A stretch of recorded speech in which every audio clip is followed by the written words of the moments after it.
पंजाब सरकार ने बाढ़ से फसल को हुए नुकसान के लिए 20,000 रुपए प्रति एकड़ का मुआवजा देने का फैसला किया है।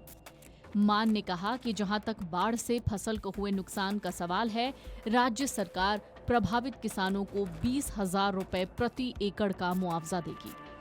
उन्होंने दावा किया, अब तक ये देश में किसी भी राज्य द्वारा दिया जाने वाला अधिकतम मुआवजा है। सरकारी समितियों और राज्य कृषि बैंकों से ऋण लेने वाले किसानों के लिए कर्ज चुकाने की समय सीमा भी 6 महीने बढ़ा दी गई है। उन्होंने कहा, अगले 6 महीने तक कोई किश्त नहीं देनी होगी और उस पर कोई ब्याज भी नहीं जोड़ा जाएगा। सरकार ने यह भी कहा कि राज्य सरकार मवेशियों, बकरियों और मुर्गी पालन के नुकसान के लिए आर्थिक सहायता भी देगी। भगवंत मान ने कहा कि आम आदमी पार्टी की सरकार संकट की इस घड़ी में पंजाब के लोगों के साथ खड़ी है। इधर प्रधानमंत्री नरेंद्र मोदी ने गुरदासपुर दौरे के दौरान पंजाब के लिए 1,600 करोड़ के बाढ़ राहत पैकेज की घोषणा की है। साथ ही मृतकों के परिजनों को 2 लाख, गंभीर रूप से घायल हुए लोगों को 50,000 की अनुग्रह राशि की घोषणा की गई है। केंद्र सरकार की विभिन्न योजनाएं जैसे कि प्रधानमंत्री फसल बीमा योजना, इसके जरिए भी राहत की संभावनाएं देखी जा रही हैं।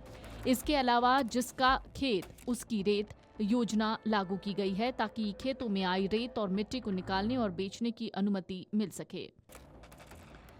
कुछ सेलिब्रिटीज ने भी पंजाब बाढ़ राहत के लिए योगदान दिया है। जैसे अक्षय कुमार ने 5 करोड़ रुपए दान किए हैं। सलमान खान ने अपनी चैरिटी संगठन के माध्यम से 5 रेस्क्यू बोट्स भेजी और प्रभावित गांवों को गोद लेने यानी अपनाने का वादा किया है। एमी विर्क ने 200 घरों को अपनाने की पहल की है।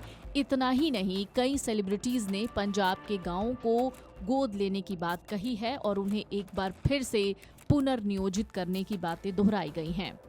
आपको ये जान लेना चाहिए कि 3 बारहमासी नदियां रावी, ब्यास और सतलुज पंजाब राज्य से होकर गुजरती हैं। रावी पठानकोट और गुरदासपुर से होकर गुजरती है। ब्यास होशियारपुर, गुरदासपुर, कपूरथला, अमृतसर, तरनतारन और हरिके से होकर गुजरती है। सतलुज नंगल, रोपड़, नवाशहर, जलंधर, लुधियाना, मोगा, फिरोजपुर और तरनतारन से होकर गुजरती है।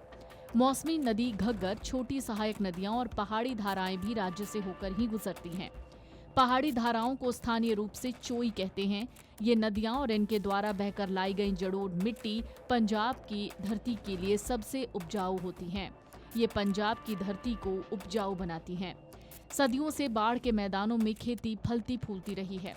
पंजाब, जिसे अक्सर भारत के अन्न का कटोरा कहते हैं, देश के लगभग 20% गेहूं, 12% चावल का उत्पादन करता है, जबकि इसका क्षेत्रफल देश के कुछ क्षेत्रफल का केवल 1.5% है। जब भी पंजाब में बाढ़ आती है तो ध्यान 3 बांधों पर जाता है, जो पंजाब की 3 बारहमासी नदियों के ऊपरी भाग में स्थित है।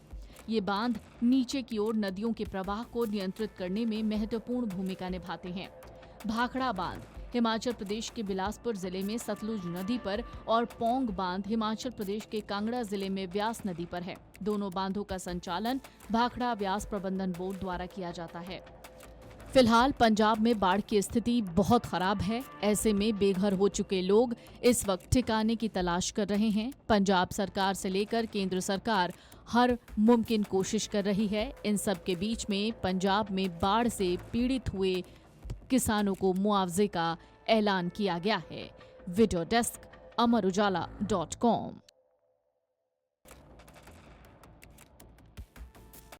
अगर आप ये वीडियो YouTube पर देख रहे हैं तो हमारे चैनल को सब्सक्राइब कर बेल आइकन दबाएं और Facebook पर देख रहे हैं तो हमारे पेज को लाइक करें।